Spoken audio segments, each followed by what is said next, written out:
Snow drifts across Cleveland Airport as a well-dressed woman walks through the terminal, cradling a sleeping baby in her arms. People pass her by without a second glance. Everyone except one. A K9 German Shepherd halts mid-step, eyes locked, muscles tense. The detective at his side senses it too, a stillness that feels wrong. The dog begins to bark, sharp and desperate, echoing through the terminal. Moments later, every traveler will wish they had listened sooner, because what that dog saw in the woman's arms wasn't what anyone expected. Before we begin, comment below where you're watching from, and let's find out what happens when instinct becomes the voice of God. Snow pressed against the glass walls of Cleveland Hopkins International Airport like a restless tide of salt-white waves. The blizzard outside blurred the runway lights into streaks of trembling amber, while inside, the air smelled faintly of overbrewed coffee, wet coats, and impatience. Detective Jack Sullivan moved slowly through the crowded concourse, his coat collar turned up against the artificial chill of the air conditioning. At 43, he carried the kind of stillness that comes from years of watching chaos unfold. His face was angular, unshaven, marked by the quiet fatigue of a man who had seen too much of what people do when they think no one's watching. The scar running from his left temple to his jaw, a relic from a warehouse explosion in Detroit, made him look both rugged and unreachable. Jack was part of the Airport Security Investigation Division, a small, specialized unit trained to notice the details everyone else missed.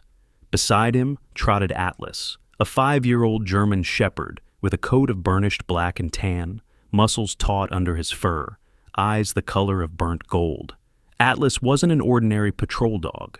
He'd once been found guarding the charred remains of an elderly woman after a fire outside Toledo. For 2 days he had refused to leave her body. That grief had molded him into something uncanny, an animal with instincts sharpened not just by training, but by loss. To Jack, Atlas wasn't a partner in the procedural sense. He was the only creature in the world who understood silence the way he did. The loudspeaker droned overhead, calling out flight delays. Travelers grumbled. Somewhere, a child was crying over a melted snowman keychain. Jack's boots clicked against the tile floor, each sound measuring distance, rhythm, and calm. Then, without warning, Atlas stopped. The leash went taut. His ears pricked forward. His entire frame stiffened, one paw hovering midair. A signal Jack knew too well. Trouble. Jack followed the dog's gaze. 20 feet ahead, a woman in her early 30s was gliding through the terminal, Amanda Price. She was striking in a way that drew quiet attention, tall, with porcelain skin and straight dark hair tied neatly at the nape of her neck. Her tailored gray coat looked expensive, her boots spotless despite the slush outside. She carried a baby wrapped in a pale blue blanket, the child's face buried against her shoulder. The baby was unnervingly still, not the soft movement of sleep, but something colder, motionless, breathless stillness. Jack felt a pulse of unease crawl under his ribs. "What is it, boy?" he murmured. Atlas's tail straightened, his hackles rising.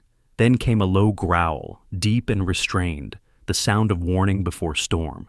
People began to notice. Phones tilted, whispers grew. Jack approached slowly, hand resting near his badge clipped to his belt. "Ma'am," he said, voice calm but edged with authority. "I'm Detective Sullivan, Airport. Security Investigation Division. My partner seems concerned. May I see your boarding pass, please?" Amanda blinked, startled but poised. Her voice was smooth, rehearsed. "Of course. We're flying Delta to Atlanta." Jack nodded, expression unreadable. "That's odd. Delta canceled all flights to Atlanta 3 hours ago because of the storm." For the briefest moment, her eyes flicked sideways, searching for escape. "Oh, United then. Sorry, it's been a long day." Atlas barked once, sharp and cutting through the murmurs. The baby didn't stir, not even a twitch. Jack's instincts locked in place. Something inside him, the same inner compass that had saved his life more than once, told him the air between them had turned dangerous. "Would you mind stepping aside for a moment, ma'am?" Before she could respond, a voice sliced through the crowd.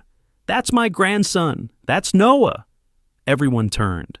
An elderly woman, Martha Green, late 60s, wrapped in a heavy wool coat the color of storm clouds, pushed through the bystanders. Her face was gaunt, the kind carved by grief and winters too long. Her gray curls peeked out from beneath a knitted hat, and in her trembling hands she clutched a folder of papers and photographs. Her eyes glistened with both desperation and something else Jack couldn't quite name, something like guilt disguised as pain. Amanda stiffened. I don't know who this woman is," Martha's voice broke. "Noah, please! That's my baby boy!" She stumbled closer, reaching out, but Atlas stepped between them, his body forming a barrier. His tail was stiff, his stance low, protective, not toward Amanda, but toward the motionless child. The air tightened. The crowd's murmur turned to uneasy silence. Jack raised a hand. "Everyone back up, please. This is now a security investigation." Amanda clutched the baby tighter. "You can't accuse me like this. He's sleeping. He's just sleeping." "Maybe," Jack said softly, eyes narrowing. "But let's make sure of that." He gestured for backup over his radio, his voice steady, though his pulse quickened. The dispatcher's reply crackled through, "Copy that, detective, and be advised. Bolo just came in from Lakewood PD. Missing child, male, age 2, last seen with unidentified female. Description matches your suspect. Proceed with caution." The message hung in the air like frost. Amanda froze. Martha gasped, covering her mouth with gloved hands. Atlas let out another low growl, the kind that vibrated in the floor. Jack took a slow step forward. His mind, trained to stay detached, flickered with memories of another case. His own niece, gone for 2 days in a shopping mall years ago, found only by sheer accident. That helpless waiting had burned something permanent into him. A refusal to ignore instinct ever again.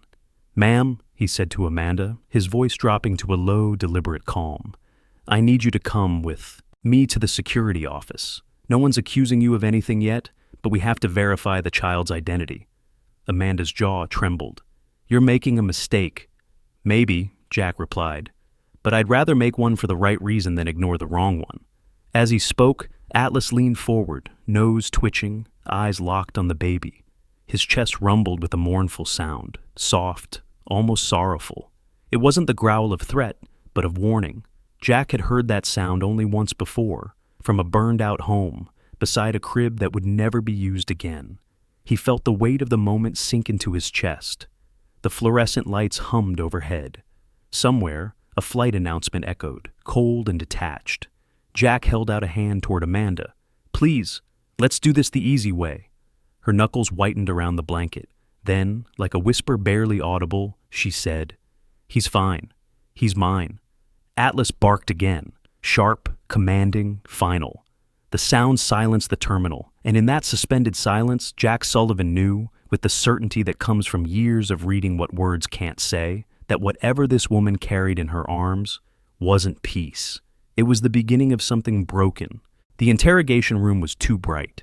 The fluorescent lights hummed above Detective Jack Sullivan's head like mechanical insects, throwing a sterile glare across the polished metal table. The smell of disinfectant and cold coffee clung to the walls, the same way guilt clung to people who tried to act innocent. Jack sat opposite Amanda Price, the woman from the terminal. Her posture was controlled, almost sculpted, back straight, chin lifted, but her hands trembled slightly where they rested on her lap. The baby, still wrapped in the same blue blanket, lay on a cushioned chair beside her, unmoving. Atlas lay near the door, silent, head between his paws but eyes open. Always open. His gaze stayed fixed on the child, his body alert but calm, the steady breathing of an animal waiting for truth to reveal itself. Jack trusted that dog more than most people he worked with. A nurse entered quietly, Nurse Evelyn Cole, in her late 40s, her auburn hair tied neatly in a low bun. Her face bore the exhaustion of someone who had seen too many lives flicker on the edge. She crouched beside the baby, gently pressing her stethoscope to his chest, her brow furrowed. "He's breathing," she murmured, but shallowly. "I need an ambulance to take him to Rainbow Children's immediately." Amanda's voice cracked, defensive. "He's just tired. He had medicine for the flight." Her fingers twisted the hem of her sleeve, knuckles pale. Jack leaned forward. "What medicine?" "Just Benadryl," she whispered, not meeting his eyes. The word lodged in Jack's mind like a splinter. He'd seen parents give cough syrup to fussy kids, but there was something about her tone, too practiced, too quick. He'd learned long ago that lies were never born from chaos. They were born from rehearsal. Atlas's ears flicked. The paramedics arrived, 2 men in Navy uniforms. One, Josh Grady, tall, broad-shouldered, mid-40s, with a face weathered from years of midnight calls, lifted the baby carefully. His voice was low, steady.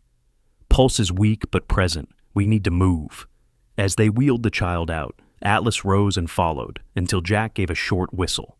The dog stopped, watching as the doors swung shut behind the gurney. When silence fell again, Jack turned to Amanda. "You said the baby's name is Noah?" She nodded, eyes darting toward the door. "Where's his father?" She hesitated. He's gone." "Gone?" Jack pressed. "Dead? Missing?" Her lips trembled. "Gone," she repeated softly, and for a moment Jack saw something flicker behind her mask, a wound not yet scarred. But wounds didn't excuse lies. Then came a knock. Officer Reed, a young patrolman with freckles and the over-eager stiffness of someone new to authority, stepped inside, holding a file. "Detective, Lakewood PD just sent the Bolo file. You'll want to see this." Jack opened it. Inside was a printed photo. The same baby, smiling in a high chair, and beside him, a woman, older, gray-haired, face unmistakable. Martha Green. The file listed her as the guardian of Noah Green, after the child's parents had died in a car accident 3 months ago. A widow, no criminal record, respected in her community. But something didn't add up. Jack looked again at the photo. Martha's eyes, even in print, they held a glint that made his stomach tighten. Not joy, but calculation. He glanced toward the observation window. Martha was sitting outside the room now, wrapped in her heavy coat, her fingers folded neatly in her lap. From the corner of his eye, he saw her smile faintly when Amanda wasn't looking. Jack stood. "Stay here," he told Amanda, then stepped into the hallway. Martha looked up, her voice trembling just enough to sound sincere. "Detective, I'm so grateful you found him. I was terrified." Jack crossed his arms. "Mrs. Green, I need to confirm a few details. You said this woman took your grandson?" Martha nodded, hands clasping tighter. "She came to my home 2 days ago, said she worked with an adoption agency, that she could help find Noah a better home while I recovered from my heart condition. She tricked me." Jack studied her face, thin lips, pale from age but twitching at the edges, eyes a faded blue, but sharp, restless. He'd seen that look before, in people who played victims because they knew how convincing pain could be. "Did you report it right away?" he asked. "I tried," she replied, "but I didn't have her full name." Jack leaned closer. "You're sure you never met her before?" Martha hesitated, just a second too long. "Never," she said. Atlas, lying near the hallway corner, gave a single low growl. It was quiet but unmistakable. Jack's gut tightened. Atlas didn't growl at confusion. He growled at deceit. The detective straightened. "We'll take your statement in full, Mrs. Green. Sit tight." He walked away, but every step felt heavier. Something about the woman's composure. It was too neat, too symmetrical, like a lie that had been polished smooth over time. Later that night, as snow battered the terminal windows, Jack sat in the observation booth, watching Amanda through the glass. She sat motionless, her reflection ghostly against the mirror, a broken woman, or perhaps just another piece in someone else's design. His phone buzzed. It was from the hospital. Nurse Evelyn's voice came through, tight but calm. "Detective, the boy's stable, but tox screens came back. There's Benadryl, yes, but also traces of clonidine." Jack's pulse stuttered. "That's a prescription sedative." "Exactly," Evelyn said. "Too strong for a child. Whoever gave it to him knew what they were doing." When he hung up, he sat back, staring through the glass again. Atlas rested beside him, chin on his knee. Jack's hand absently brushed through the dog's fur. "They all think they're doing something? Righteous," he muttered. "Even the guilty ones." Atlas blinked slowly, golden eyes steady in the dim light.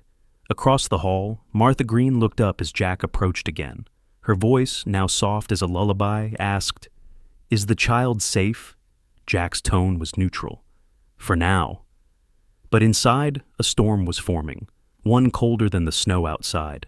Something about Martha's story was about to crack open, and when it did, He knew what would spill out wouldn't just be truth.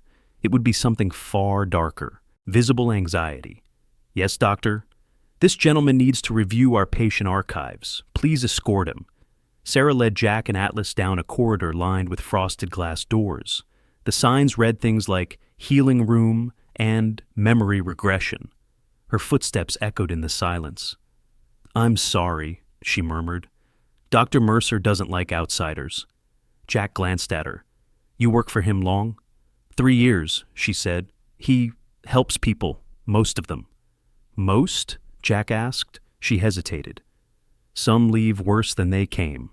They reached a records room. The walls were lined with cabinets, each drawer marked with patient codes. Sarah unlocked the lowest one, pulling out a file wrapped in a gray silk ribbon. Amanda Price, she whispered. But please, don't tell him I gave you this. Inside were intake forms, psychological evaluations, and, tucked among them, handwritten notes. The handwriting was elegant, looping, unmistakably Mercer's. One line stood out. Subject shows delusional substitution tendencies. Introduce external maternal trigger. Progress dependent on physical replacement of lost object. Jack felt a slow chill crawl up his spine. Replacement of lost object. It didn't sound like therapy. It sounded like conditioning. Sarah, he said quietly, has he done this before? Her lips parted, trembling. He said it was theoretical. He said, if we could help them believe, even for a moment, it could heal them. Her eyes shimmered with guilt. I thought it was mercy, until the night Amanda came back crying, holding a picture of someone else's child. Jack looked at her, really looked. You're scared of him? She nodded once. He's persuasive, and he has friends, money. No one says no. Atlas stood suddenly, staring at the far wall. The dog's ears tilted, tail straight. A faint hum. A vent, or maybe footsteps behind the partition. Jack whispered, We're being watched. Sarah's face went white. There are cameras in every room. Jack closed the file, sliding it under his coat. Then, let's give him something to watch. They left the institute moments later, the cold outside slapping Jack's face like truth. He turned to Sarah. If you want out, call me. You know he's using people. Her voice was a whisper, swallowed by the wind. Detective, he's not just using them. He's buying them. Jack's breath caught. Buying? She nodded. Martha Green comes here often. I've seen her in his office. She brings him envelopes. Atlas barked once, sharp as the crack of glass. The sound echoed down the river, swallowed by snow. That night, as Jack drove back toward the city, he couldn't shake the image of Mercer's calm smile, or the hollow look in Sarah's eyes. Some truths were buried not by time, but by those who profited from keeping them hidden. The warrant arrived just before dawn. Jack had been awake for 23 hours, his body thrumming with caffeine and exhaustion, his mind kept alive by a single thought. Martha Green's name in Mercer's ledger. He couldn't shake the image of her trembling voice at the airport, that fragile performance of grief. He'd seen hundreds of liars, but only a few who lied, like they prayed. She was one of them. The storm had eased overnight.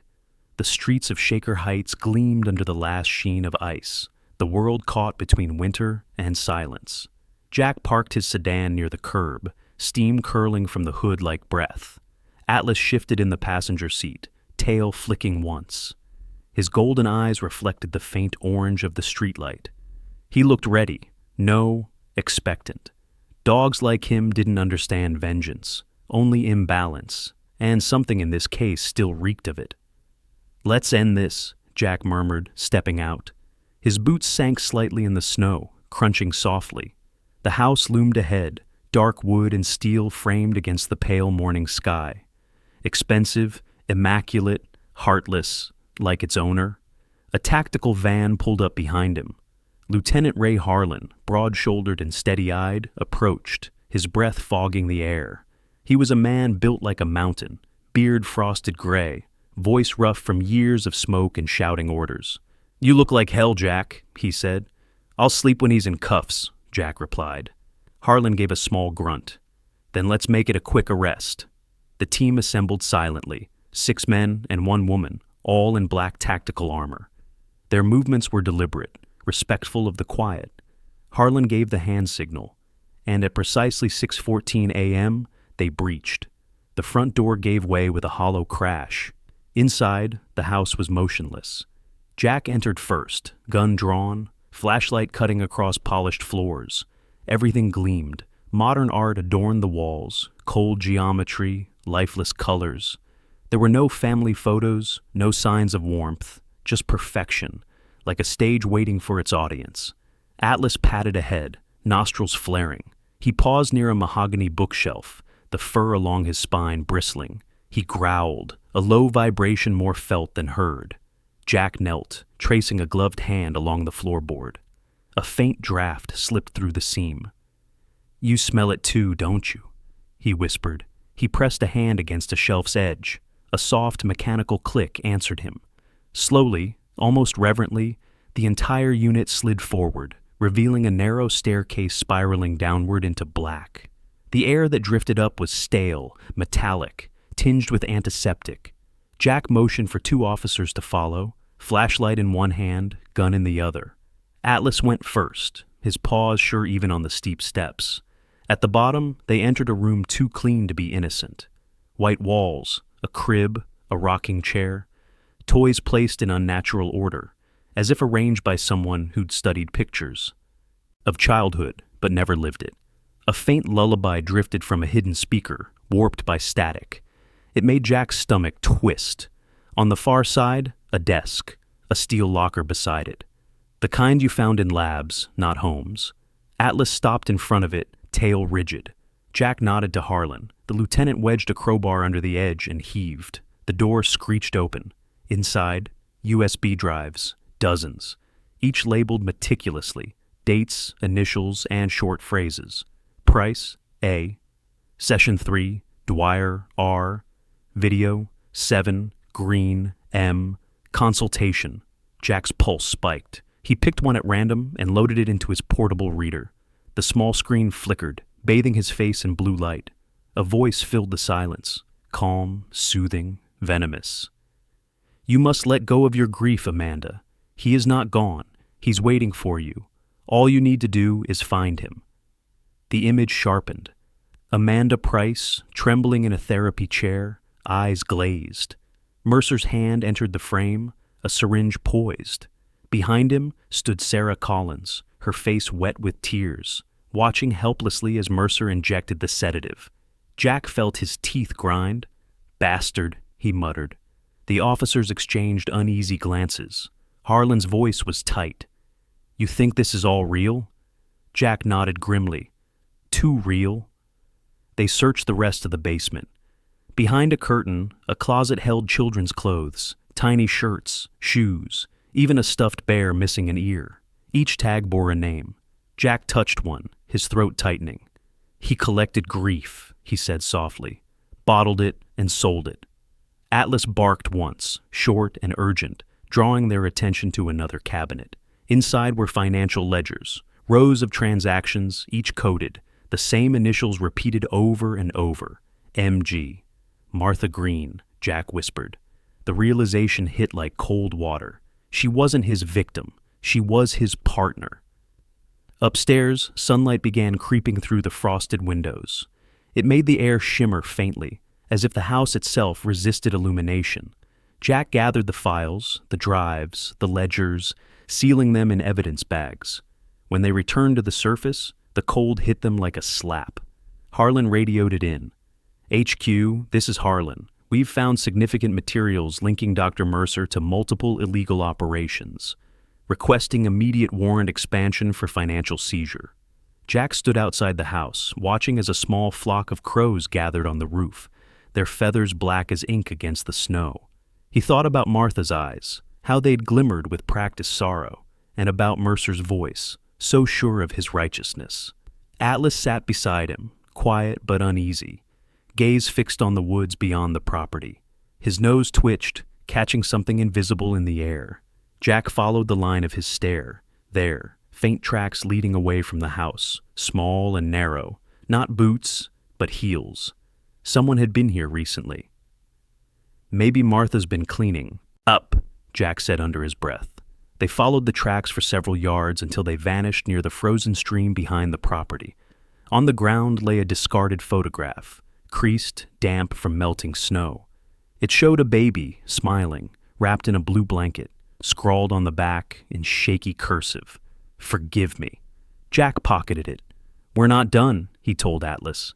The dog gave a quiet whine, his breath rising like smoke in the cold.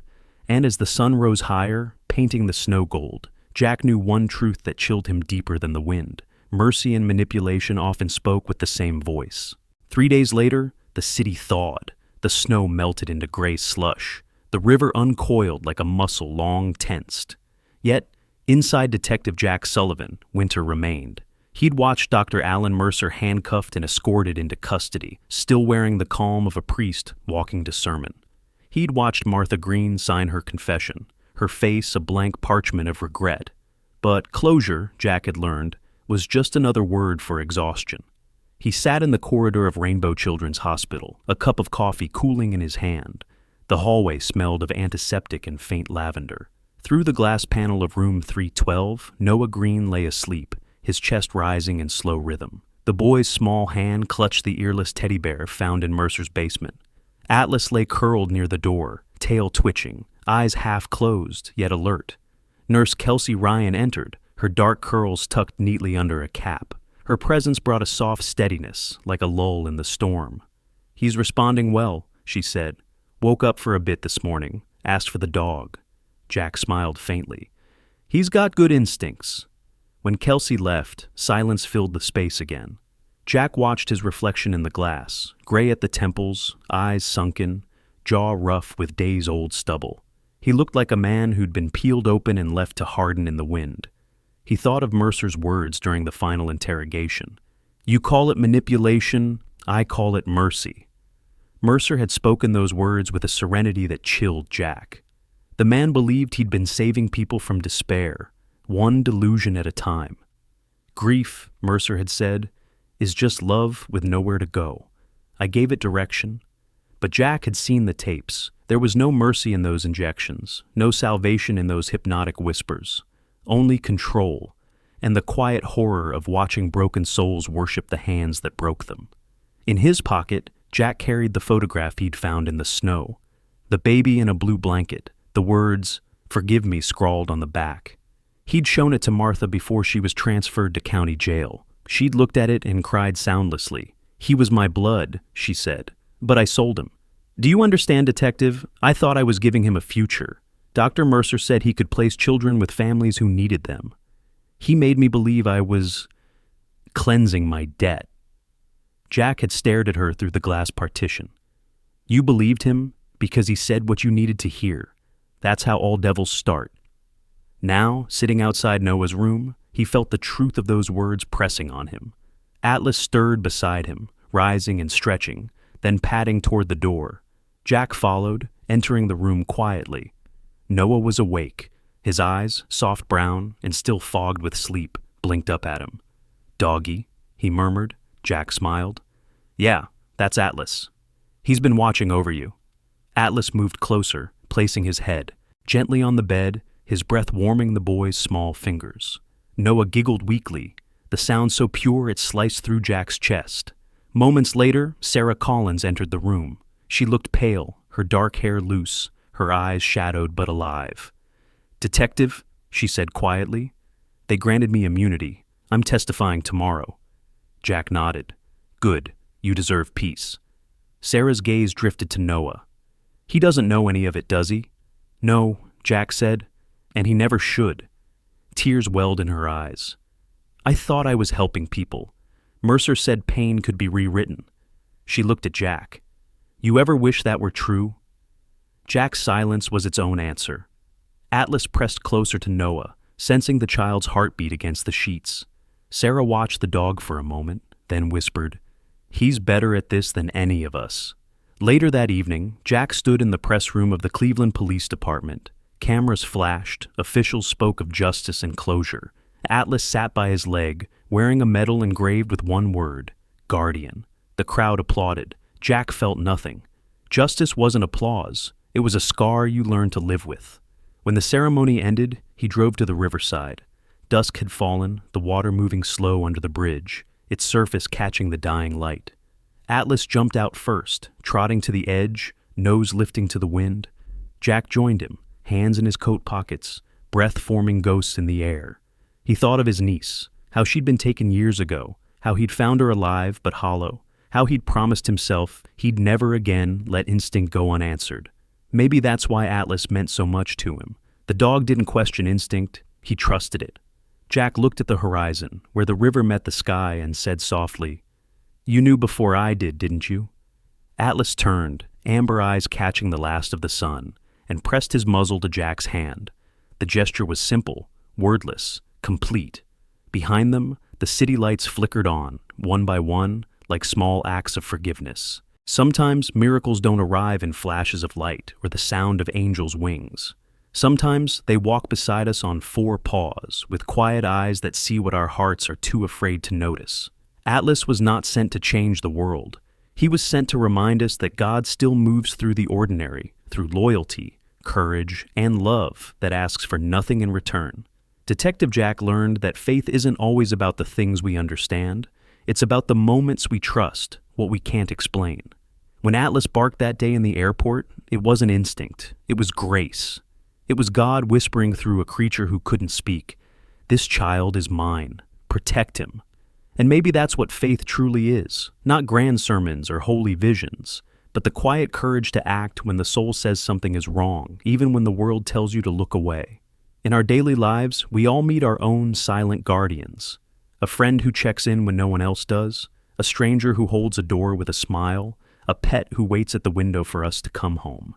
Each is a small miracle, a reflection of God's enduring kindness, a reminder that even in a broken world, love still finds its way through. So tonight, if this story touched your heart, share it with someone who needs hope. Leave a comment with your prayer, your thought, or simply the word Amen, so the light can travel farther than any of us can imagine. And if you believe that there are still angels among us, some with fur, some with badges, some with faith, subscribe to this channel so we can keep telling stories that remind the world. God's miracles never stopped, they just changed their shape. May the Lord bless you, protect your home, and guide your heart with the same quiet courage he gave to Atlas, the guardian who saw what others could not. Amen.